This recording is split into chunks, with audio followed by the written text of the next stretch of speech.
Okay, another day, another position group that we're going to be tackling on our undervalued players list. Can't wait to dive into this one with you. Remember, if you want to get access to my full Patreon rankings, position by position, as well as the combined rankings for PPR format, which is what's released so far, and then I have my standard rankings coming out, I believe, tomorrow. You can go to my Patreon, linked down below. Whatever you want to pay is fine, even as low as $1. That's cool too. Money is not my main motivation in terms of making these rankings. It's helping you guys to win fantasy leagues because in the end, I owe all of you a debt of gratitude for allowing this channel to exist. So anything that I can do for you, like making cheap but also hopefully reliable fantasy rankings, just consider that my payback to you. So thank you all for being here. And also thank you to our new season-long sponsor, Underdog Fantasy, if you notice them in the back. They've been so gracious in terms of sponsoring this channel for really all season long. If you're not familiar with Underdog, they specialize in best ball fantasy format, which is more of a, I guess you can call it forgiving fantasy format. You don't get penalized for, taking unfortunate injuries and, guessing wrong in terms of which Patriots running back to start. You really just get to be rewarded for good offseason preparation and good drafting, because out of all the players that are on your roster, whichever running backs do the best, those are the ones you're going to get the points for, and whichever receivers do the best that week, those are the points you're going to get. It just takes whoever your best performers are from week to week, and those are the points you get. It automatically calculates, whatever your ideal lineup would be. And so again, it places a lot of emphasis on good drafting and good preparation, which to me is a more favorable format because I really think that I'm better at drafting than, deciding who to start from week to week. Like, my strength is identifying talent and then acquiring that talent at a value in the draft, which of course is what today's episode is all about as well. So with that being said, I'm gonna grab my whiskey. This is from Drift. If you didn't notice, you probably don't know who Drift are. If you do, I'd be very surprised. They're a very small micro distillery down here in Southern California, run by a very wonderful family of Chiefs fans, ironically enough. They have a family farm back in Kansas, outside of Kansas City, like just to the west of Kansas City, that they get all their wheat from their own family farm and then make a really, really damn good whiskey out of it in California, of all places. It's a great family. I talked to them when I was there and I got a bottle. Really good stuff. I have no idea where they ship to, but if you like good wheat whiskeys, get Drift. But with that being said, let's get to our first undervalued running back of the day, which is Trey Sermon from the San Francisco 49ers. Now, I know that it might be a little bit weird at this point to label Sermon as an undervalued running back when at least everybody that I know loves Trey Sermon, and I do as well. I have him as probably like a 5th or 6th round value, the 5th being on the high end and the 6th being really where the value starts to get great. And typically, at least on Underdog, I see him go somewhere around the 5th round as well. So it's not like my rankings are that far ahead of his typical ADP, but I do feel that even though I have him rated as a 5th round pick and a very comfortable 5th round pick, that doesn't necessarily mean that he won't still outperform that and be one of the most valuable fantasy assets this year. Right now, he's valued, I believe, at about a mid-level RB3, but I do think that he will at least be an RB2, and in the best possible circumstances, again, I'm not saying that this will happen, but I do think that he's talented enough to at least be an RB1 eventually. In terms of skill set, he is a bigger back. He played at over 220 pounds at Ohio State, but still has really, really good feet.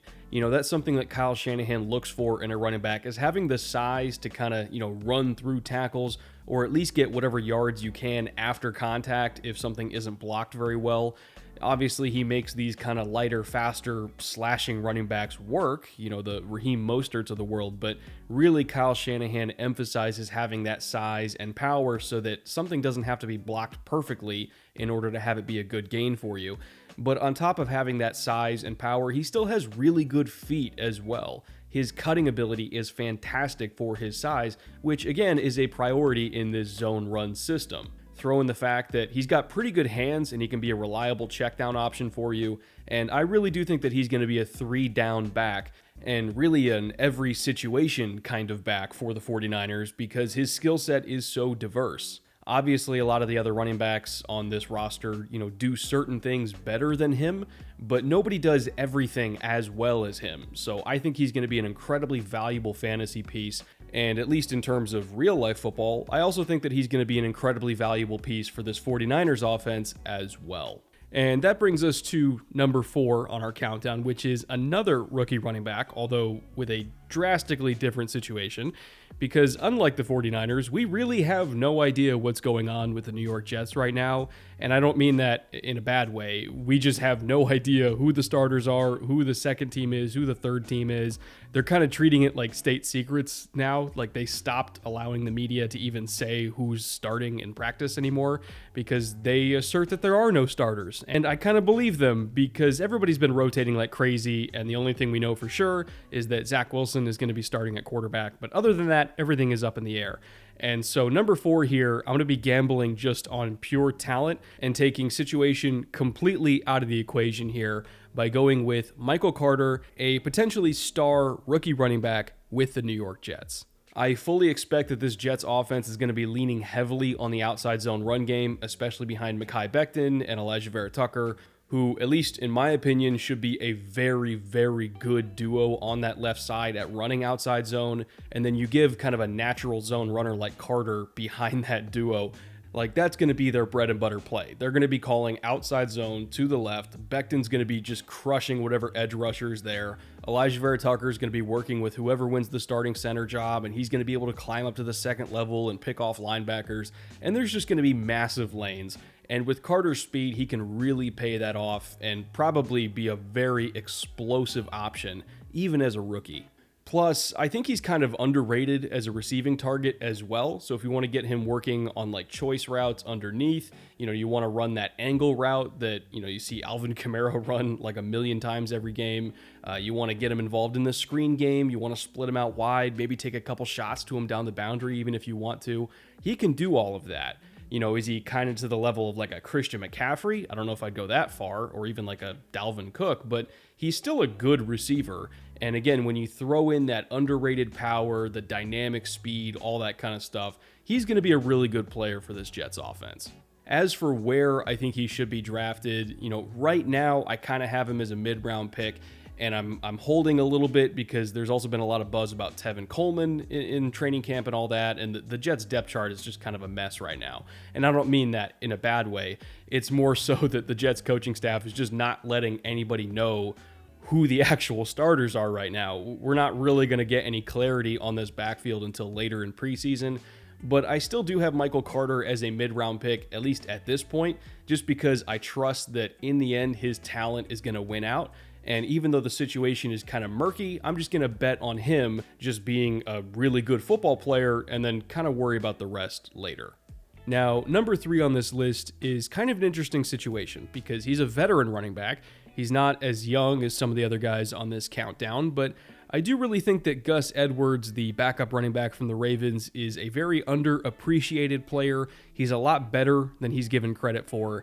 And regardless of the situation that he's in, where he might end up being the third ball carrier in that offense behind, of course, J.K. Dobbins and maybe even Lamar Jackson, I do think that he's actually a good enough football player just on talent that he's going to get a lot more touches than people expect.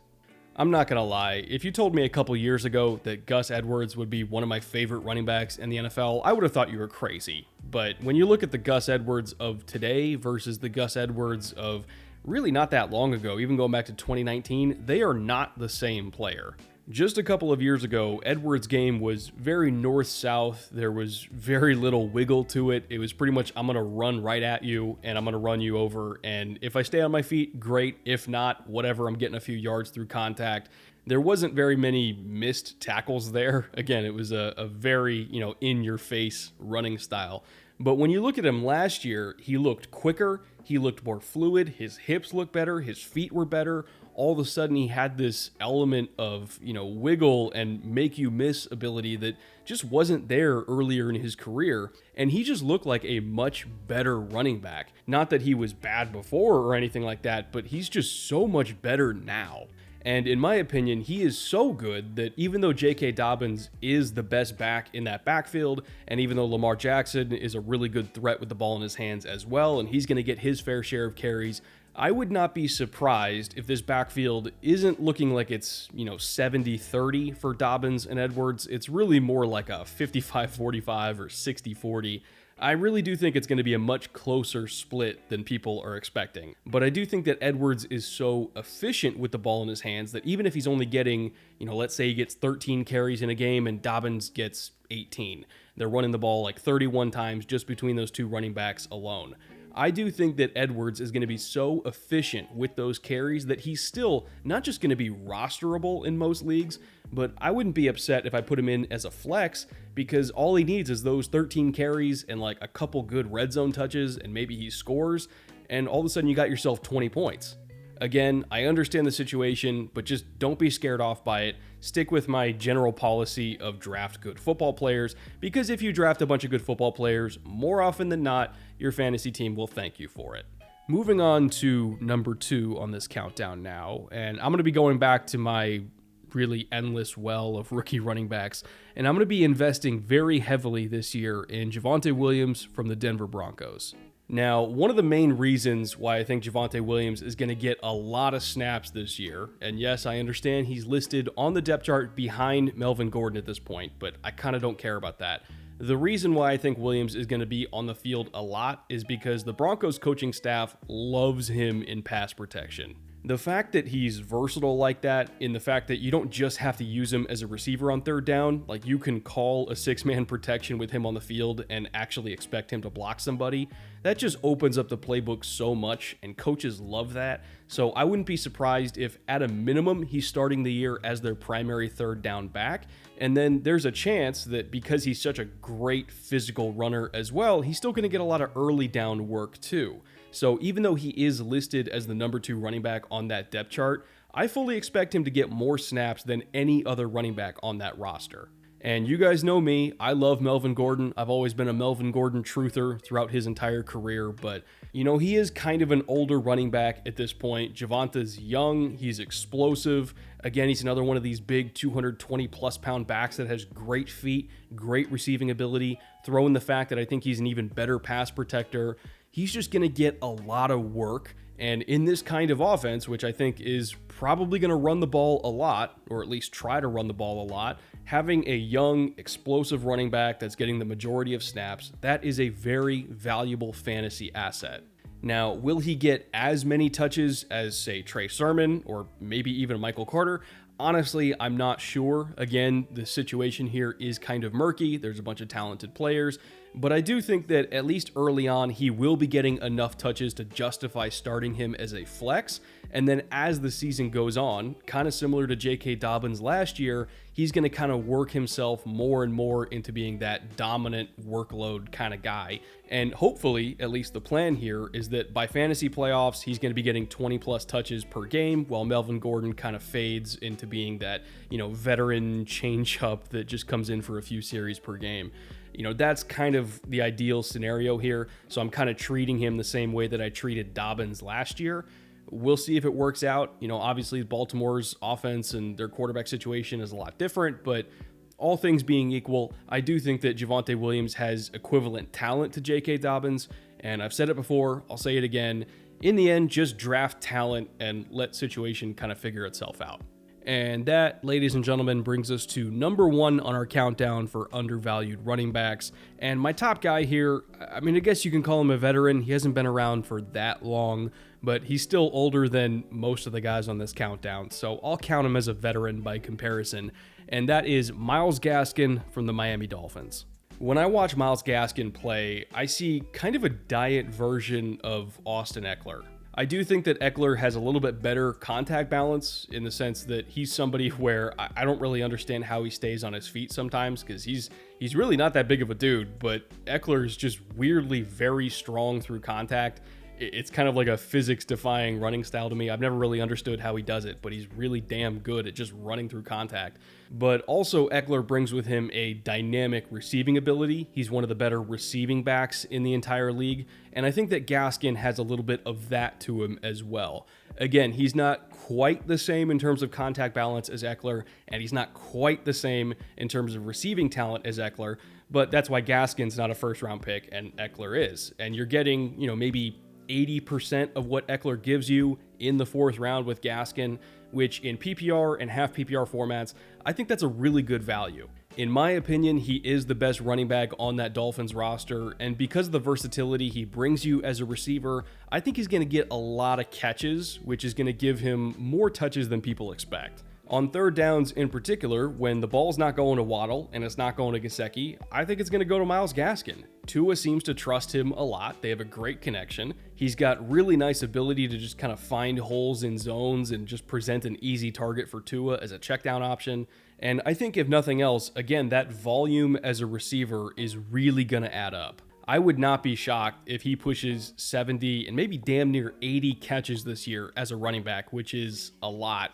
And by the time we get to week 17, I really do think that we're going to look at him and see one of the most heavily targeted running backs in the entire league. I understand that his value is going to fluctuate a lot if you're just playing in standard scoring leagues that kind of emphasize raw yardage and, of course, scoring opportunities.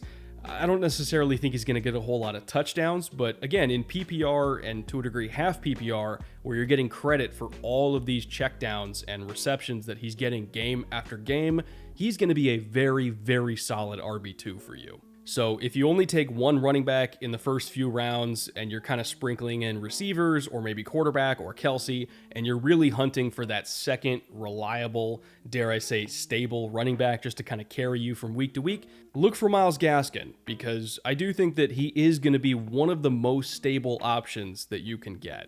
And there you have it, folks. Those are my top 5 undervalued running backs for the 2021 fantasy football season. If you're interested in getting my full rankings position by position or total combined, you can again go to that Patreon linked down in the description below. You can get them for as low as $1, and they come in Excel format, but if you want them in a different format, just send me a DM and I'll figure it out. I'll send you whatever you need. I'll be accommodating. Again, you guys are supporting me and allowing me to do this for a living, so however you want me to give them to you, I'll give them to you. And then, of course, again, if you want to play best ball fantasy and just, kind of have a more enjoyable fantasy experience where you're not getting dicked over by injuries or really unfortunate mistakes in start sit, all of the annoying part about fantasy football, if you just want to get rid of that and go play best ball, you can again use my promo code Brett down in the description below. That'll get you $25 free to use on the platform. And with those $25, you can even enter their $3.5 million Best Ball Mania contest, because the entry fee to that is $25. So you basically get a free entry to that. And first prize is $1 million. So, it's a pretty good deal. Either way, I'll be back here tomorrow with my undervalued tight ends. Same time, same place. You guys get the deal by now. I'll see you back here tomorrow. Cheers.